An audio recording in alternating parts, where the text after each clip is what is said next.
नमस्कार दोस्तों, आज जो हम वीडियो लेकर आए हैं ये अभी हाल फिलहाल में हमारी गवर्नमेंट ने लागू किया न्यू एजुकेशन पॉलिसी, जिसको लेकर हर किसी के मन में कई सारे डाउट्स हैं। और क्या इसके पॉजिटिव चीजें क्या इसमें दी गई हैं, क्या इसके नकारात्मक पक्ष हैं, निगेटिव पॉइंट्स क्या हैं, और इससे न्यू एजुकेशन पॉलिसी 2020 में क्या बातें कही गई हैं, उन सारी चीजों के बारे में हम लोग चर्चा करेंगे। आप इसको लास्ट तक जरूर देखिएगा, क्योंकि कई सारी चीजों पर हम चर्चा करेंगे कि जो अगर नई एजुकेशन पॉलिसी जो अभी लागू अगर किया जाएगा तो आने वाले समय में ये कहां तक सकारात्मक एक पॉजिटिव रिस्पॉन्स देगा और कहां नकारात्मक पक्ष होंगे, उन सारी चीजों और क्या क्या प्रावधान है, इन सारी चीजों के बारे में हम लोग बात करेंगे। तो आइए शुरू करते हैं आप लोग के लिए न्यू एजुकेशन पॉलिसी 2020, नई शिक्षा नीति 2020। देखिए, ये एक बात बता दें, नई शिक्षा नीति 34 साल पुरानी, पहला चीज ध्यान रखिएगा, नई शिक्षा नीति 2020 34 साल, लगभग 34 साल पुरानी राष्ट्रीय शिक्षा नीति 1986 को प्रतिस्थापित करेगी। ध्यान रखिएगा, नई शिक्षा नीति 2020 34 साल पुरानी राष्ट्रीय शिक्षा नीति 1986 को प्रतिस्थापित करेगी, उसके जगह पे ये आएगी। अब देखिए, एक बात बता रहे हैं कि जो नई शिक्षा नीति है, इसके निर्माण के लिए जून 2017 में पूर्व इसरो प्रमुख नई शिक्षा नीति पर मसौदा तैयार करने के लिए, इसके निर्माण के लिए जून 2017 में पूर्व इसरो प्रमुख डॉक्टर के कस्तूरी रंजन की अध्यक्षता में एक कमेटी बनाई गई थी। डॉक्टर के कस्तूरी रंजन की अध्यक्षता में एक कमेटी बनाई गई थी और इस कमेटी ने मई 2019 में नई शिक्षा नीति का मसौदा पेश किया। आपको बता दें कि इस नई शिक्षा नीति को लाए जाने से पहले देश के पंचायती स्तर से लेकर प्रत्येक स्तर तक इसका सर्वेक्षण किया गया, विचार लिया गया, और यह विचार लेने के बाद इसे नई शिक्षा नीति के प्रावधान लाए गए। एक बात आपको बता दें, मई 2019 में यह नई शिक्षा नीति का मसौदा आया, पेश किया गया, और आगे चलकर अभी हाल ही में 29 जुलाई 2020 को नई शिक्षा नीति की घोषणा कर दी गई। भारत सरकार ने नई शिक्षा नीति की घोषणा 29 जुलाई 2020 को की। अब देखिए, ये ऐसा नहीं है कि ये पहली शिक्षा नीति है। इससे पहले 1968 में भारत की पहली राष्ट्रीय शिक्षा नीति लागू हुई थी, 1968 में। उसके बाद 1986 में भारत की दूसरी शिक्षा नीति आई, और इसके बाद 2020 में भारत की यह तीसरी राष्ट्रीय शिक्षा नीति है। अब देखिए, एक बात बता दें कि इस नई शिक्षा नीति में प्राथमिक स्तर से लेकर उच्च स्तर तक शिक्षा के लिए सारे प्रावधानों में बदलाव किए गए हैं, एक नया प्रारूप दिया गया है। अब देखिए, आने वाले समय में यह क्या बेहतर होगा, इन सारी चीजों पर हम लोग देखेंगे। एक बात, इसमें कई सारे ऐसे पॉइंट डाले गए हैं जिसके चलते जो इस नई शिक्षा नीति को खास बनाता है। ध्यान रखिएगा, इसमें कई सारे ऐसे पॉइंट दिए गए हैं जिसमें जो ये नई शिक्षा नीति को खास बनाता है। तो प्रत्येक एक चीजों को आप देखते जाइएगा। इसमें क्या किया गया है कि स्कूली शिक्षा से लेकर उच्च शिक्षा तक बदलाव किए गए हैं। स्कूली शिक्षा से लेकर उच्च शिक्षा तक बदलाव किए गए हैं। अगर पढ़ाई बीच में कोई बंदा छोड़ देता है तो उसकी पढ़ाई, जो पीछे की पढ़ाई, वो बेकार नहीं जाएगी। उच्च शिक्षा में ग्रेजुएट लेवल जो भी है, उसमें यह प्रावधान किया गया है। इस शिक्षा नीति में कई सारे प्रावधान, जैसे पहले शिक्षा पर सरकारी खर्च लगभग कुल जीडीपी का 4.43% हुआ करता था, 4.43%। इसको बढ़ाकर 6% कर दिया गया। ध्यान रखिएगा, जो शिक्षा पर खर्च की बात आई है वो कुल जीडीपी का 6% कर दिया गया। पहले 4.43% हुआ करता था। अब देखिए, पहले जो प्रावधान थे 10+2 सिस्टम, 10+2, इसको समाप्त कर दिया गया। 10+ यानी 10th क्लास तक एक ही स्तर से पढ़ाई होता था और जो 11, 12 होते थे उसमें कोई कैसे स्ट्रीम चुनते थे, साइंस, आर्ट्स, कॉमर्स चुनते थे। अब ये प्रावधान हटा दिए गए। अब क्या कर दिया गया, अब एक नया प्रारूप ला दिया गया। अब देखिए उन सारी चीजों को हम लोग देखेंगे। चलिए एक एक करके देखते हैं। न्यू एजुकेशन पॉलिसी 2020, नई शिक्षा नीति 2020, क्या पैटर्न है, 5+3+3+4, ये पैटर्न है। पहले क्या था, 10+2, पहले था 10+2, लेकिन अब क्या है, 5+3+3+4। अब ये कैसा पैटर्न है भाई, इसको देखते हैं। देखिए इसमें क्या है, 5 ईयर्स है, शुरुआत का 5 ईयर्स, इसको फाउंडेशन स्टेज कहा जाएगा। 5 साल जो शुरुआत का होगा उसको फाउंडेशन स्टेज कहा जाएगा। इसमें कोई एग्जाम नहीं होंगे।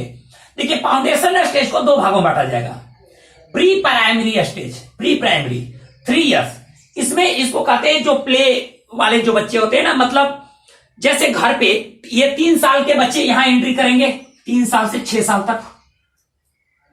अब 3 से 6 साल तक ये प्री प्राइमरी स्टेज में होंगे बच्चे, यानी पहले जो 6 साल पर पहली क्लास में बच्चों का एडमिशन होता था। आप जाते थे सरकारी स्कूल में तो क्या होता था, 6 क्लास के बच्चों का पहले क्लास में एडमिशन होता था। अब ऐसा नहीं है, अब 3 क्लास से ही बच्चों को स्कूल भेजना शुरू कर दिया जाएगा। पहले मान लेते हैं कि बच्चों को स्कूल जब भेजा जाता था, बच्चे जल्दी स्कूल नहीं जाते थे। क्या 6 क्लास में 1 में एडमिशन हुआ, बच्चे स्कूल नहीं जाते थे, बड़ा उनको डांट कर डपट कर उनको भेजना पड़ता था, बड़ा मुश्किल होता था। लेकिन अब क्या हुआ कि स्टार्ट में 3 साल की उम्र से ही इनको स्कूल भेजा जाएगा। और जैसे घर पे माहौल रहता है, बच्चे कुछ भी खेल कूद ये सब जो भी उनको पेंटिंग वेंटिंग जो भी करना होगा वो करेंगे 3 साल। तो वही प्ले स्कूल का जो सिस्टम है वो यहां लागू होगा 3 साल तक। तो 3 साल से लेकर मतलब 3 साल के जब बच्चा हो जाएगा तो कहां जाएगा, स्कूल जाएगा। 6 साल तक प्री प्राइमरी स्कूल में रहेगा, प्री प्राइमरी लेवल पे रहेगा। उसके बाद जो आगे का 2 साल होगा वो क्लास 1 और क्लास 2 होगा। इसमें भी एग्जाम नहीं होंगे, यानी बच्चा कब क्लास 1 में गया और कब क्लास 2 में, इसका पता ही नहीं चलेगा कि कब क्लास 1 में गया और कब क्लास 2 में। क्लास 2 में जाने के बाद ये फाउंडेशन स्टेज समाप्त होगा। फाउंडेशन स्टेज के बाद फिर 3 साल का तो इसको प्री पैरेटरी स्टेज कहा जाएगा। प्री पैरेटरी स्टेज में 3 साल का होगा। ये प्री पैरेटरी स्टेज 3 साल का होगा। 3 साल में क्लास 3 से लेकर 5 तक, क्लास 3 से 5 तक का ये प्री पैरेटरी स्टेज होगा। ध्यान रखिएगा, प्री पैरेटरी स्टेज 3 क्लास से लेकर 5 क्लास तक होगा। इसमें क्या है, एग्जाम की शुरुआत हो जाएगी। प्री पैरेटरी स्टेज में एग्जाम की शुरुआत हो जाएगी। अब देखिए इसमें क्या क्या प्रावधान किए गए, 3 से 5 तक में क्या क्या प्रावधान किए गए हैं इसको देखिए पहले। तो 3 से लेकर 5 तक में जो प्रावधान किए गए हैं उसमें देखिए क्या है, पहला चीज एक्टिविटी प्लस स्टडी, दोनों चीज रखा जाएगा। एक्टिविटी प्लस स्टडी ये दोनों चीज रखा जाएगा 3 से 5 तक में। अब देखिए जो लैंग्वेज होंगे वो बंदे लोग, जो हमारा जो रीजनल लैंग्वेज है और जो नेशनल लैंग्वेज है उसको शामिल किया जाएगा। यानी प्री पैरेटरी स्टेज में 3 से 5 तक में regional language plus national language इसको शामिल किया जाएगा। इसमें क्या होंगे, एक्टिविटी प्लस स्टडी, 2 चीजें, एक्टिविटी प्लस स्टडी इसमें शामिल होंगे। और इसमें लैंग्वेज क्या होगा, एक होगा आपको जो रीजनल लैंग्वेज होगा, स्थानीय जो भाषाएं हैं वो होगा, और दूसरा नेशनल लैंग्वेज होगा। ये ध्यान रखिएगा इसमें। अब देखिए 5 क्लास तक बच्चा पहुंचा, यहां एग्जाम होने शुरू हो गए, 3 क्लास से एग्जाम होने शुरू हो गए। उसके बाद 5वीं क्लास से जब बच्चा जैसे 6वीं क्लास में पहुंचेगा तो 3 साल का ये स्टेज है, मिडिल स्टेज। यहां पर देखिए ये बहुत ही इंपॉर्टेंट है, ये 6 से लेकर 8 तक, ये बहुत ही इंपॉर्टेंट है। इसमें क्या कर दिया गया, इसमें इंडियन लैंग्वेज हम लोग इसमें इंडियन लैंग्वेज शामिल किया गया। इंडियन लैंग्वेज में ये तय नहीं किया गया कि इंग्लिश को इंडियन लैंग्वेज में रखा जाएगा या नहीं। तो अब देखिए इसमें संस्कृत है, हिंदी, संस्कृत, ये चीजें हैं और इंग्लिश का, इंग्लिश भी है। तो जो पहले जैसा था वैसे ही रहा इंग्लिश मीडियम में, लेकिन इंग्लिश का यहां महत्व कम हुआ और संस्कृत भाषा को यहां बढ़ावा दिया जा रहा है। संस्कृत भाषा को बढ़ावा दिया जा रहा है, जबकि इंग्लिश का जो महत्व हुआ वो कम हुआ। यहां पर एक काम यहां किया गया मिडिल स्टेज में, पहला कंप्यूटर कोड, कंप्यूटर कोडिंग व्यवस्था यहां बच्चों को सिखाया जाएगा।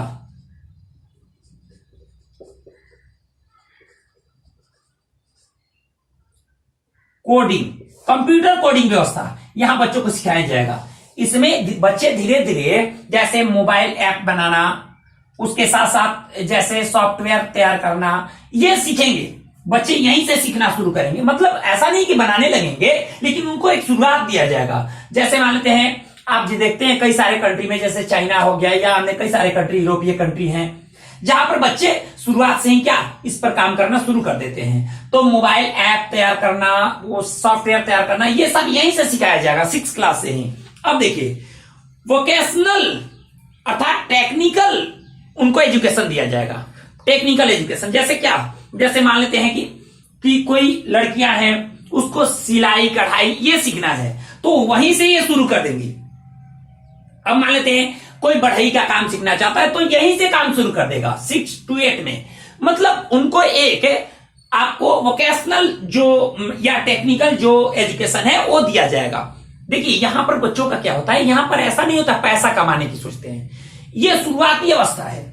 यहां पर जितना बेहतर सीख सकते हैं वो सीख सकते हैं बेहतर ढंग से, ठीक है, उनको दिक्कत नहीं होगा। अब देखिए आगे चलकर मतलब इनको ये होगा कि अगर कोई बच्चा पढ़ाई में बेहतर नहीं कर पाया तो वो कोई बिजनेस में वो बेहतर कर पाएगा। अगर पढ़ाई में बेहतर नहीं कर पाया तो बिजनेस में बेहतर कर पाएगा। तो उनको कोई टेक्निकल चीजें वो अगर सिखा रहेगा तो उसको कोई परेशानी नहीं होगी। साथ साथ जैसे सब्जेक्ट चलते हैं मैथ, साइंस, आर्ट्स, वो चलेंगे। इसमें क्या क्या किया गया, कंप्यूटर कोडिंग सिखाया जाएगा, मोबाइल एप्स बनाने के लिए, सॉफ्टवेयर तैयार करने के लिए बातें की गई हैं। साथ साथ टेक्निकल या वोकेशनल जो एजुकेशन है उसको यहां दिया जाएगा, ये सारी चीजें। उसके साथ साथ यहां पर एक चीज हम क्या बताएं कि मैथ, साइंस, आर्ट्स जैसे चल रहा है वैसे भी इसकी पढ़ाई की जाएगी। अब देखिए ये मिडिल स्टेज के बाद जो अगला स्टेज शुरू होगा वो 4 साल का होगा, सेकेंडरी स्टेज। सेकेंडरी स्टेज इसमें देखिए क्या होगा कि आप इसमें कोई भी एक फॉरेन लैंग्वेज की भी पढ़ाई कर सकते हैं। जैसे मान लेते हैं जर्मन, फ्रेंच, ये सब आप पढ़ सकते हैं यहां पर। लेकिन इस फॉरेन लैंग्वेज में चाइना की भाषा मंदारिन को शामिल नहीं किया गया, ध्यान रखिएगा।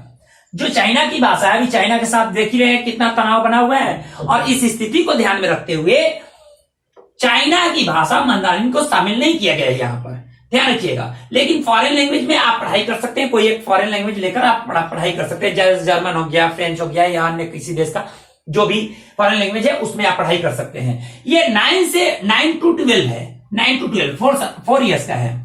अब इसमें देखिए 9 to 12 में क्या काम किया गया, जो सेकेंडरी स्टेज है इसमें काम किया गया है नो स्ट्रीम। पहला नंबर स्ट्रीम समाप्त हो गया, यानी जैसे होते थे ना आर्ट्स, साइंस, कॉमर्स, ऐसे होते थे, तो ये समाप्त कर दिया गया। साइंस, आर्ट्स, कॉमर्स ये सब समाप्त कर दिए गए, यानी नो स्ट्रीम, यानी कोई यहां पर आप स्ट्रीम नहीं चुन सकते, आप सबके लिए ये बराबर होगा।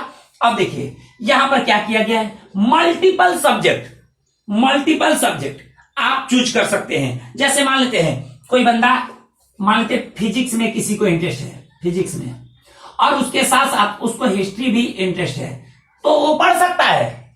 मान लेते हैं उसके साथ साथ वो कॉमर्स भी, अगर अकाउंट में उसका इंटरेस्ट है तो अकाउंट पढ़ सकता है। कभी कभी ऐसा होता था पहले कि मान लेते हैं बच्चा, अगर मान लेते हैं कि उसको मैथ में इंटरेस्ट है और उसको फिजिक्स नहीं पढ़ना, फिजिक्स में मन नहीं लगता है, और उसको ज्योग्राफी में मन लगता है, लेकिन वो नहीं पढ़ सकता था, वो या तो आर्ट्स ले सकता था या तो साइंस ले सकता था। लेकिन अब क्या कर दिया गया, अगर मान लेते हैं कोई बंदा मैथ में इंटरेस्ट है और ज्योग्राफी में इंटरेस्ट है, ले सकता है। मतलब मल्टीपल सब्जेक्ट यहां दे दिया गया। अब एक चीज हटा दिया गया, स्ट्रीम वाला सिस्टम हटा दिया गया, नो स्ट्रीम। और यहां क्या कर दिया गया, मल्टीपल सब्जेक्ट, आप कोई भी सब्जेक्ट चुन सकते हैं। अब देखिए पहला काम ये। दूसरा, क्रिटिकल थिंकिंग पर जोर दिया गया। क्रिटिकल थिंकिंग मतलब अब रटने वाला काम समाप्त। आपको समझने की क्षमता विकसित करनी होगी।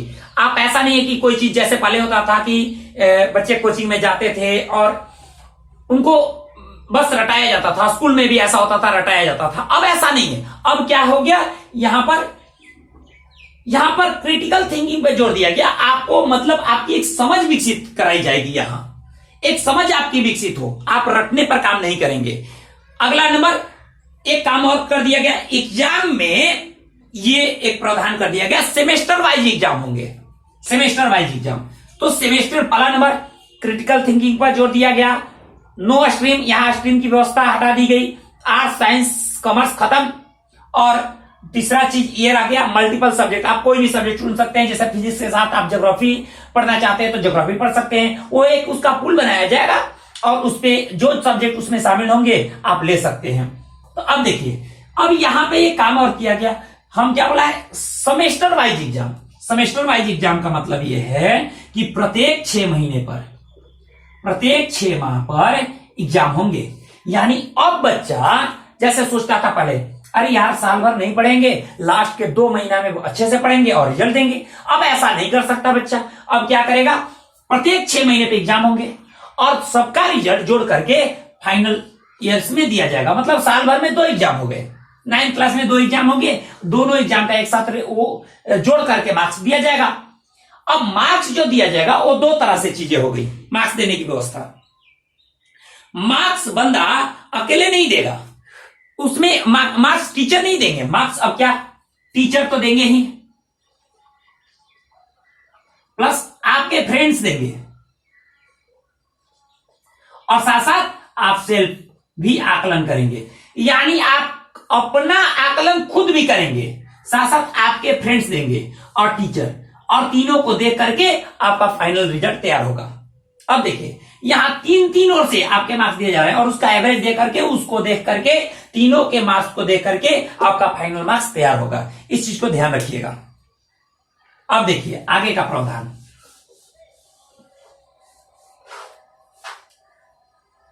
ये तो रह गए आपके 9 to 12 स्ट्रीम समाप्त, मल्टीपल। ये अच्छा किया है। पहले ऐसा होता था, साइंस, आप साइंस लिए हैं, आप कॉमर्स पढ़ रहे हैं, आप आर्ट्स पढ़ रहे हैं, ये एक चीज होता था। दूसरा चीज ये भी होता था कि अच्छा आपका ये सब्जेक्ट, मान लेते हैं हिस्ट्री किसी को पढ़ना है और वो मैथ में भी उसका इंटरेस्ट है, मैथ और हिस्ट्री में इंटरेस्ट है, तो मान लेते हैं अब पहले होता था कि जो मैथ पढ़ेगा हिस्ट्री नहीं पढ़ सकता था या, लेकिन अब ऐसा नहीं है।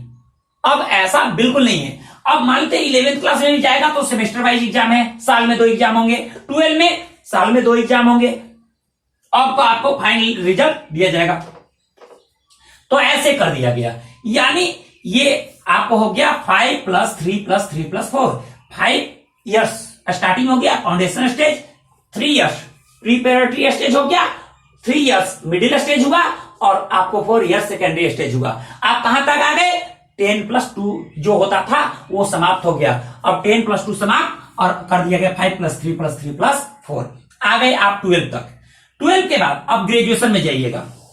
तो यहां तो स्ट्रीम खत्म है, आप BSc BA या जो बीकॉम करते थे अब वो समाप्त हो गया, अब तो रहेगा नहीं। अब आप जो ग्रेजुएशन में जो काम करेंगे, अब ग्रेजुएशन में एक बेहतर काम किया है कि ग्रेजुएशन में किया क्या है कि 3 इयर्स और 4 इयर्स का प्रोग्राम रख दिया, 3 इयर्स या 4 इयर्स। लेकिन एक बात कि पहले ऐसा होता था कि कोई बच्चा मान लेते हैं पढ़ रहा है, वो एडमिशन ले लिया ग्रेजुएशन में, 1 साल पढ़ा, मान लेते हैं कोई दिक्कत हो गया, आर्थिक परेशानी हो गई या कोई प्रॉब्लम हो गया और पढ़ाई छोड़ दिया। तो छोड़ने के बाद क्या होता था कि फिर जब आगे एडमिशन लेगा तो फिर वो स्टार्टिंग से लेगा, तो उसका साल बर्बाद होता था। अब ऐसा नहीं है, अब ऐसा नहीं है। अब क्या कर दिया गया कि ग्रेजुएशन 3 साल का या 4 साल का होगा।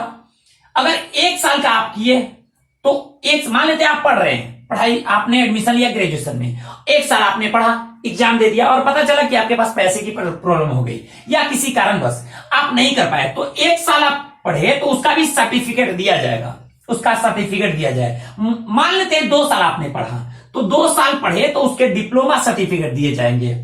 अगर 3 साल आपने पढ़ा तो आपको जो ग्रेजुएशन डिग्री सर्टिफिकेट है वो मिल जाएगा, ठीक है, जहां से आप कोई भी कॉम्पिटिटिव एग्जाम में आप जॉब के लिए जा सकते हैं। 3 इयर्स डिग्री कोर्स आपने कर लिया है तो अगर कोई बंदा मान लेते हैं डिग्री को आगे बढ़ाना चाहता है तो 4 इयर्स वो ग्रेजुएशन करेगा और जहां पर रिसर्च प्लस डिग्री के वो सर्टिफिकेट दिए जाएंगे। अब अगर ग्रेजुएशन 4 इयर्स क्या किया है तो पोस्ट ग्रेजुएशन 1 साल का होगा, ध्यान रखिएगा। अगर ग्रेजुएशन कोई बंदा अगर मान लेते 4 इयर्स का किया है तो उसका पोस्ट ग्रेजुएशन कितने साल का होगा, 1 साल का होगा। लेकिन अगर ग्रेजुएशन कोई बंदा 3 साल का किया है, degree 3 years degree graduation degree किया है तो उसको पोस्ट ग्रेजुएशन 2 साल के करने होंगे, जैसे पहले थे तो उसको करने होंगे।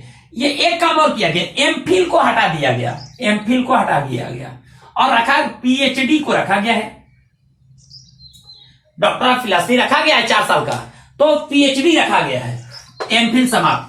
अब देखिए ये सारे प्रावधान लगभग आप समझ गए होंगे कि फाउंडेशन स्टेज में क्या है, प्रीपैरेटरी स्टेज में क्या है, मिडिल स्टेज में क्या है, सेकेंडरी स्टेज में क्या है, ग्रेजुएशन और पोस्ट ग्रेजुएशन में क्या है। ये सारी चीजें आपको लगभग मैंने बता दिया। अब देखिए यानी अब पोस्ट ग्रेजुएशन भी करेंगे तो अब एमए एमएससी और एमकॉम ये ऐसे नहीं होगा, अब उसमें तो समाप्त हो गया है, यानी स्ट्रीम आप ले ही नहीं सकते। वो आप कोई भी सब्जेक्ट जो आप पढ़ रहे हैं उसमें मतलब किसी एक सब्जेक्ट का बोझ आपको हमेशा ढोना नहीं पड़ेगा, आप जो आपको इच्छा करे वो आप सब्जेक्ट ले सकते हैं। यहां पर आपको मल्टीपल एंट्री और एग्जिट का प्रावधान रखा गया, मतलब आप कभी भी छोड़ सकते हैं और जहां पे छोड़े फिर उसके बाद जब एडमिशन लेंगे तो वहीं से मान लेते हैं 2 साल के बाद आप छोड़ दिए तो अगले साल अब मान लेते 4 साल आपने नहीं पढ़ाई किया किसी कारणवश और फिर चाहते हैं ग्रेजुएशन पूरा करने का, तो आप इसमें एडमिशन लेंगे, यानी डिप्लोमा का डिग्री आपके पास है, 2 साल का आप कर लिए हैं, तो अब क्या करेंगे तीसरे साल वाले में डिग्री के लिए आप एडमिशन लेंगे और इसको फाइनल करेंगे। तो इस चीज को आप ध्यान रखिएगा। अब देखिए अब बात आ गई कि इसके सकारात्मक पक्ष क्या है। जो ये न्यू एजुकेशन पॉलिसी 2020 रहा, इसके सकारात्मक पक्ष क्या है, इस चीज को थोड़ा सा ध्यान रखा जाए। पहला सकारात्मक पक्ष हमारे कुल जीडीपी का 6% रखा गया। ऐसा नहीं है कि कुल जीडीपी का जो 6% रखा गया है ये पहली बार सोच इसमें रखी गई। जब 1968 में जो नई शिक्षा नीति लागू हुई थी उससे पहले जो दौलत सिंह कोठारी की अध्यक्षता में जो कोठारी आयोग गठित किया गया था, कोठारी आयोग की सिफारिश भी थी कि कुल जीडीपी का 6% रखा जाना चाहिए। शिक्षा पर खर्च करना कुल जीडीपी का 6% होना चाहिए। आज से 50 साल पहले जब यह प्रावधान था और 50 साल बाद लागू हो रहा है इस चीज को दिया जा रहा है, तो जरा सोचिए, इसका मतलब हम एजुकेशन में बहुत पीछे हैं। जो बात आज से 50 साल पहले कही गई थी उसको हम अब लागू कर रहे हैं इस नई शिक्षा नीति 2020 में। अब देखिए, तो पहला इसमें पॉजिटिव पॉइंट है कि शिक्षा पर खर्च को बढ़ाया जा रहा है और 4.43% से बढ़ाकर कुल जीडीपी का 6% किया जा रहा है। पहला पॉजिटिव पॉइंट। दूसरा पॉजिटिव पॉइंट स्कूल फी को लेकर। स्कूल फी पहले जो प्राइवेट स्कूल वाले होते थे वो मनमानी फी वसूलते थे। आप देखते थे किसी का फी बहुत ज्यादा होता था, किसी का कम है, किसी का ज्यादा है, ऐसे होता था। अब ऐसा नहीं होगा। अब क्या होगा, प्राइवेट स्कूल के लिए मतलब वो कैटेगरी में बांटा जाएगा प्राइवेट स्कूलों को और उसी के अनुसार जो फी होंगे वो फिक्स होंगे। प्राइवेट स्कूलों को एक कैटेगरी में बांटा जाएगा और उसी के अनुसार उनका जो फी होगा वो फिक्स होगा। ऐसा नहीं है कि मनमानी फी रख सकते हैं। ये एक बेहतर काम कर दिया गया क्योंकि बहुत काफी प्राइवेट स्कूल वाले देखते थे बहुत काफी पैसे लूटते थे, ये बहुत परेशानी होती थी। अब देखिए तीसरा चीज, यानी प्राइवेट स्कूल का ये फी जो हो गया वो फिक्स हो गया। अब देखिए वोकेशनल कोर्स पर जोर दिया गया। वोकेशनल कोर्स जो टेक्निकल जो एजुकेशन है उस पर जोर दिया गया। वोकेशनल कोर्स और टेक्निकल एजुकेशन पर जोर दिया गया। इसका मतलब अब आप थ्योरी के मामले में ही केवल आप नई चीजों को जानेंगे, आप प्रैक्टिकल नॉलेज रखेंगे। प्रैक्टिकल नॉलेज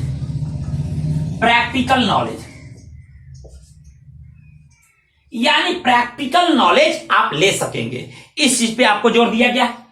अब देखिए, ध्यान रखिएगा, प्रैक्टिकल नॉलेज पर जोर दिया गया। अगला चीज, जब आप रिजल्ट तैयार करेंगे, रिजल्ट में देखिए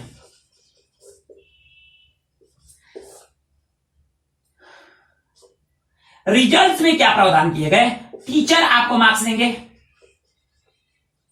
आपके फ्रेंड्स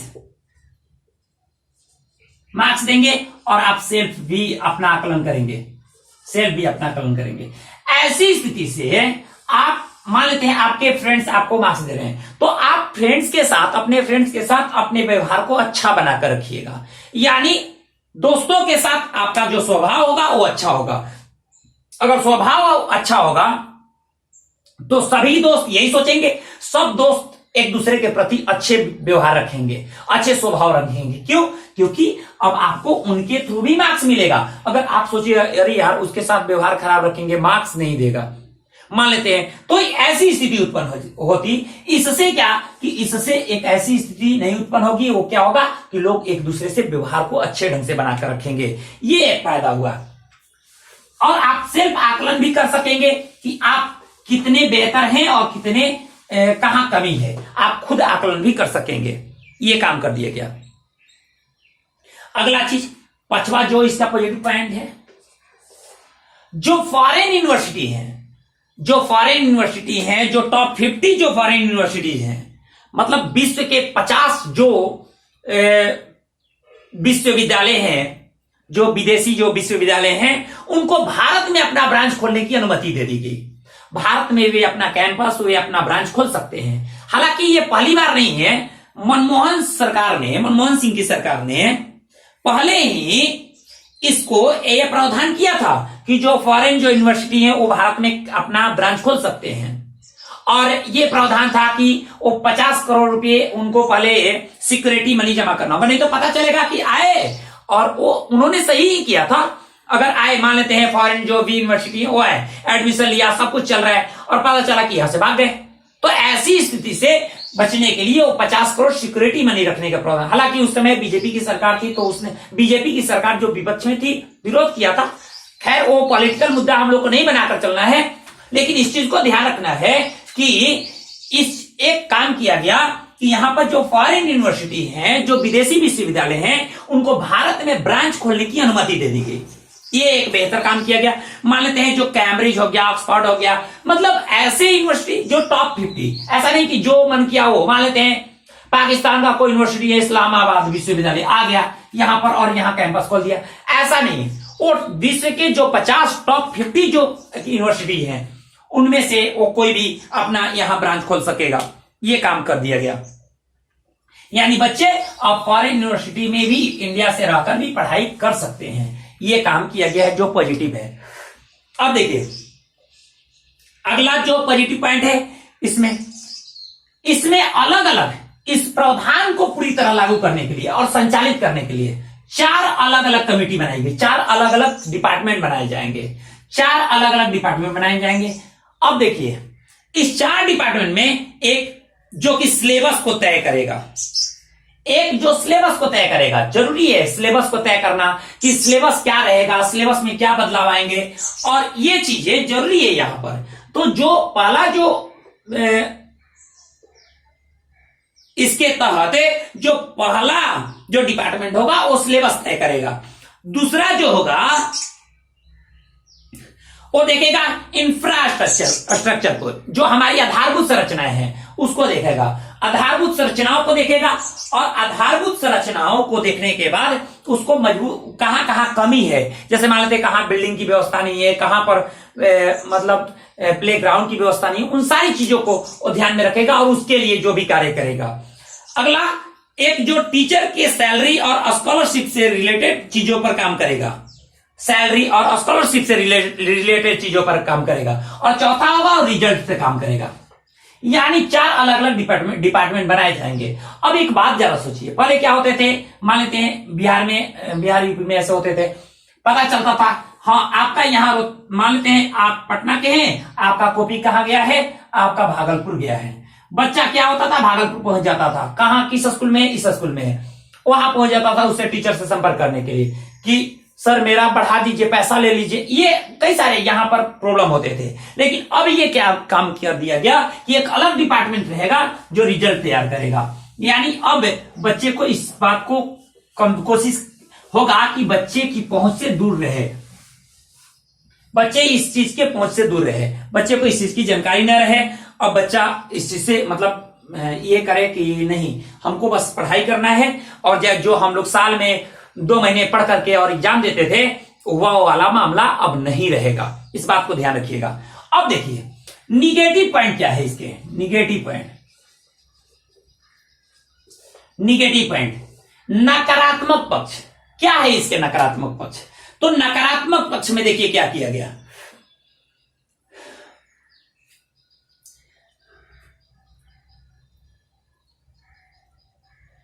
इंग्लिश का वैल्यू कम हुआ, इंग्लिश का वैल्यू कम हुआ। हालांकि ऐसे कहा गया है कि जो प्राइवेट स्कूल हैं, जो इंग्लिश मीडियम स्कूल हैं, वो अपना इंग्लिश जारी रख सकते हैं जिन बच्चों को पढ़ना है, लेकिन बच्चों पर सब्जेक्ट नहीं थोपा जाएगा, बच्चों पर सब्जेक्ट नहीं थोपा जाएगा, ऐसी स्थिति रखी जाएगी। बच्चों पर इंग्लिश या कोई भी सब्जेक्ट, कोई भी लैंग्वेज थोपा नहीं जाएगा। लेकिन यह बात स्पष्ट की गई है कि क्या किया जाएगा, इंग्लिश का यहां पर एक संस्कृत को बढ़ावा दिया जा रहा है, इंग्लिश का वैल्यू कम किया जा रहा है। तो इंग्लिश का वैल्यू कम होगा तो एक बात जरा सोचिए, आज के समय में इंडिया वाले विदेशों में जॉब लेने में, अन्य देशों में जैसे अमेरिका में या किसी यूरोपियन कंट्री में जॉब लेने में चाइना से आगे हैं। कारण यह है कि चाइना वालों से बेहतर इंग्लिश होती है इंडिया वालों की। इंडिया वाले कहीं भी मतलब इंग्लिश बोल लेते हैं, थोड़ा बहुत वो बोल ही लेते हैं, और इसके चलते वो विदेशों में मतलब जॉब लेने में आगे हैं। क्योंकि आप जानते हैं इंग्लिश विश्व के कई सारे, चाहे अमेरिका हो चाहे यूरोपियन कंट्री हो, हर जगह इंग्लिश की प्राथमिकता है। तो ऐसी स्थिति में भारत, अभी एक आंकड़ा रखा गया था कि एक सर्वे आया था इंग्लिश लैंग्वेज को लेकर, तो लगभग विश्व के 100 देशों में से 34वें स्थान पर भारत का स्थान है इंग्लिश बोलने में। समझिए, इंग्लिश बोलने और जानने में विश्व के 100 देशों में से 34वां स्थान भारत का है। अगर इंग्लिश का वैल्यू कम होगा तो भारत पिछड़ता जाएगा, और पिछड़ता जाएगा तो जो आज विदेशों के अच्छे अच्छे कंपनियों में जो भारतीयों ने अपना दबदबा बनाया है, वहां पर फिर हमारा दबदबा कम हो जाएगा। ये पहला निगेटिव पॉइंट है, ध्यान रखिएगा। यानी इंग्लिश के वैल्यू कम होने से क्या होगा कि चाइना से जो हम आज आगे हैं विदेश में अच्छे अच्छे कंपनियों में जो जॉब लेने में, वहां पर हमारा पहुंच नहीं हो पाएगा, और फिर हम उस चीज को, हालांकि हम पहले ही बोल दिए हैं कि इंग्लिश को ऐसा नहीं है कि प्रतिबंधित है, लेकिन हाँ कोई लैंग्वेज नहीं थोपा जाएगा किसी बच्चे पर। तो इसके चलते कुछ हद तक इंग्लिश का वैल्यू कम नजर आ रहा है, और इससे हम अनुमान लगा सकते हैं कि आज जो 100 देशों की सूची में भारत 34वें स्थान पर है इंग्लिश बोलने में, वो आगे चलकर अगर पिछड़ता है तो विदेशों में जॉब लेने में कठिनाई होगी। पहला चीज। दूसरा निगेटिव पॉइंट,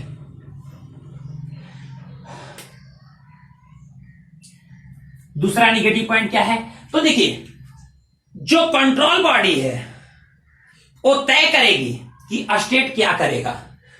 जो कंट्रोल का जो काम है, कंट्रोल मतलब इस एजुकेशन पॉलिसी को कंट्रोल करना है तो सेंट्रल गवर्नमेंट तय करेगी। ध्यान रखिएगा, सेंट्रल गवर्नमेंट तय करेगी कि स्टेट गवर्नमेंट क्या करेगी। सेंट्रल गवर्नमेंट तय करेगा कि स्टेट गवर्नमेंट क्या करेगी।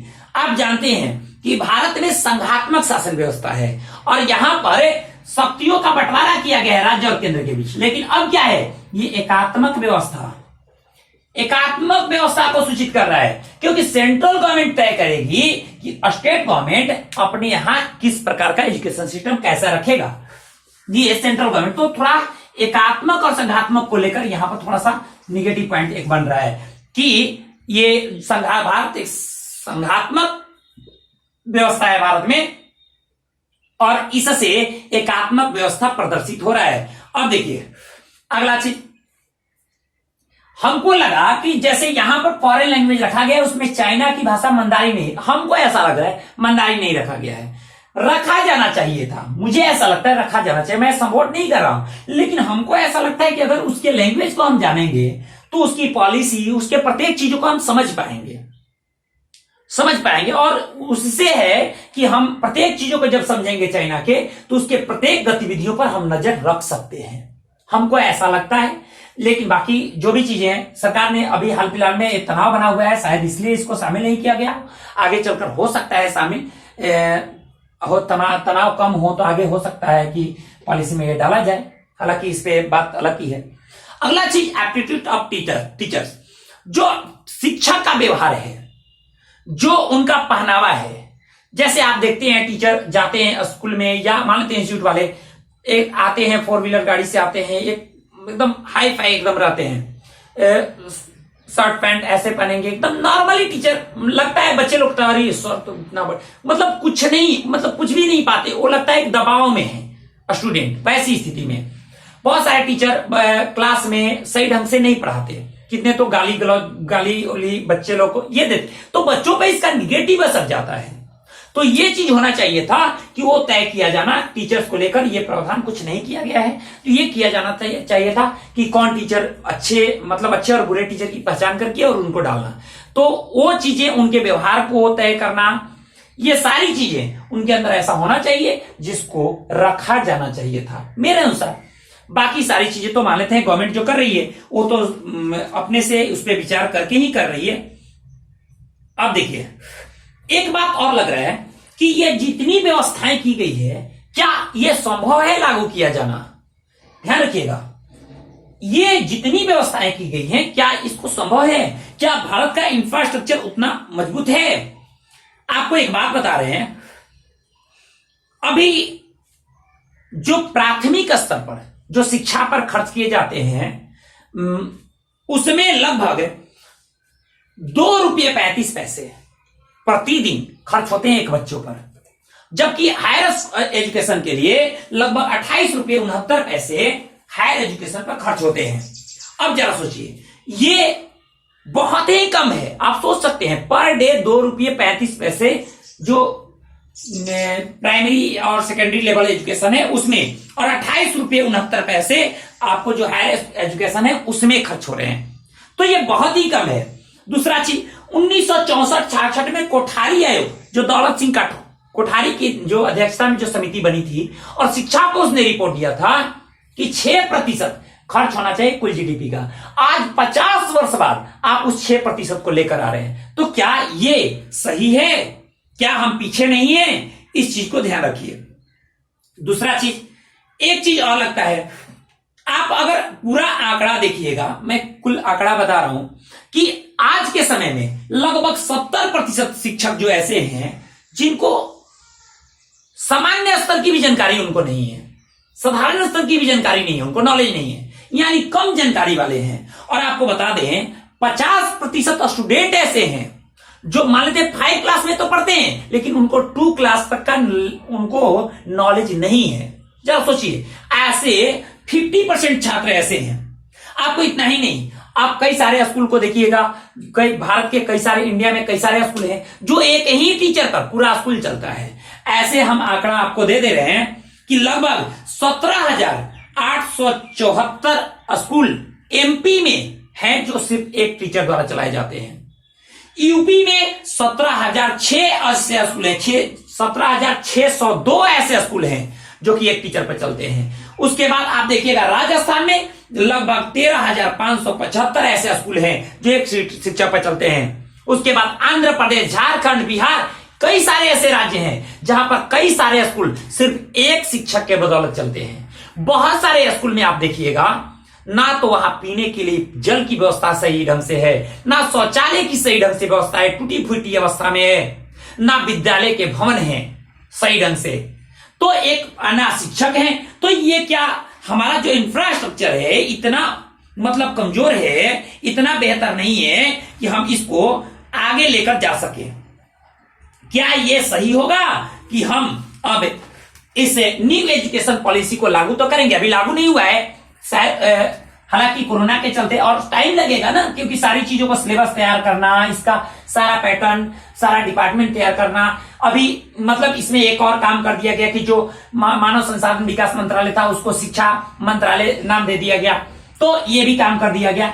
तो एक बात अब बता रहे हैं, क्या ये संभव होगा कि ये सारे प्रावधान को लागू, कि हम कह रहे हैं कंप्यूटर कोडिंग व्यवस्था सिखाएंगे, कहीं आप देखिएगा बहुत सारे स्कूल में ना सही ढंग से बोर्ड की व्यवस्था है, ना सही ढंग से बिल्डिंग की व्यवस्था है, तो ये कैसे संभव होगा? और 6% आप खर्च कर रहे हैं आप इस पे, तो कहां तक ये संभव है? तो कई सारी चीजें हैं जो माइंड में चल रही हैं कि कहां तक ये पॉसिबल होगा। लेकिन आगे आने वाले समय में ये कहीं ना कहीं हम इस एजुकेशन पॉलिसी से तो सहमत हैं, सही है, क्योंकि रटने वाला सिस्टम खत्म हो गया, बच्चों को समझने पर जोर दिया जा रहा है, त्रिभाषा फार्मूला का उपयोग किया जा रहा है जिसमें हिंदी, इंग्लिश और संस्कृत को एक साथ लेकर चला जा रहा है। बच्चों पर सब्जेक्ट का बोझ नहीं थोपा जा रहा है कि कोई एक सब्जेक्ट को लेकर उनको बोझ दे दिया गया कि नहीं आपको यही सब्जेक्ट पढ़ने हैं, यानी स्ट्रीम वाला सिस्टम खत्म कर दिया गया। जो मल्टीपल जो एंट्री और एग्जिट वाला जो प्रावधान था कि आप कहीं से भी आप निकल सकते हैं और फिर वहीं से अपना पढ़ाई शुरू कर सकते हैं, आपका जो साल है वो बर्बाद नहीं होगा। ये सारी चीजें जो की गई हैं ये कहीं ना कहीं बेहतर है, इस नई शिक्षा नीति में बेहतर है और छात्रों के लिए ये फायदा होगा इससे। एक बात और है, नेशनल रिसर्च फाउंडेशन की भी इसमें बात कही गई है कि नेशनल रिसर्च फाउंडेशन की तैयारी की जाएगी। सभी तरह के वैज्ञानिक एवं जो सामाजिक अनुसंधान है, जो नेशनल रिसर्चेस हैं, जो भी रिसर्च है नेशनल रिसर्च, उन सबको यहां दिया जाएगा। फाउंडेशन कोर्स के तहत उनको शामिल किया, फाउंडेशन में आगे चलकर इसको शामिल किया जाएगा उच्च शिक्षा में। उच्च शिक्षा संस्थानों को बहुत बहुविषयक में बदला जाएगा। उच्च शिक्षण संस्थान जो भी हैं उनको क्योंकि शुरुआत से जो अलग अलग विषय आप पढ़ाई करते जा रहे हैं, जब उच्च शिक्षण संस्थानों में जाइएगा तो वहां भी बहुविषयक होना चाहिए। यह भी बात कही गई है कि 2030 तक हर जिले में या उसके आसपास एक उच्च शिक्षण संस्थान की व्यवस्था की जाएगी। आप हर जिले की बात कर रहे हैं कि उसके आसपास एक उच्च शिक्षण संस्थान की बात की गई है। शिक्षा में टेक्नोलॉजी का उपयोग, ऑनलाइन शिक्षा पर जोर दिया गया है, क्षेत्रीय भाषाओं पर जोर दिया गया है, वर्चुअल जो लैब की व्यवस्था है, डिजिटल लाइब्रेरी की जो व्यवस्था है, ये सारी व्यवस्थाओं की बात की गई है। तो कहां तक डिजिटल एजुकेशन उपलब्ध कराना, ये सारी जो व्यवस्थाएं जो की बात की गई है, ये कैसे सरकार उपलब्ध करा पाएगी, ये आने वाले समय में पता चलेगा। एक बात और कि ये अभी कोरोना के चलते इसको लागू नहीं किया गया है, लगभग 2022 या 23 से लागू किया जाएगा, तब इसका अब ये नीति तो अच्छा है, पॉलिसी अच्छा है, बहुत हद तक इसमें बेहतर किया गया है। जो निगेटिव पॉइंट है वो उम्मीद है कि आगे चलकर कुछ चीजें जोड़ी जाएंगी, कुछ हटाई जाएंगी और इसको और बेहतर बनाया जाएगा।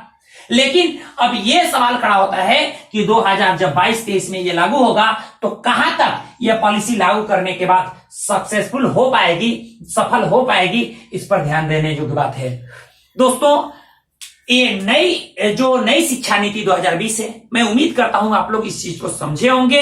प्रत्येक चीजों पर आपको समझ में आया होगा कि ये क्या है, 5+3+3+4, इन सारी चीजों के बारे में लगभग आप इन सारी चीजों को समझ गए होंगे। और इस पे हम यही उम्मीद रखते हैं कि इससे जो भी निगेटिव पॉजिटिव पॉइंट मैंने बताया उसको गौर करके उसका एक नोट्स तैयार कर लीजिएगा, तभी आपके लिए फायदेमंद होगा। आप लोगों से मिलते हैं अगले वीडियो में। धन्यवाद।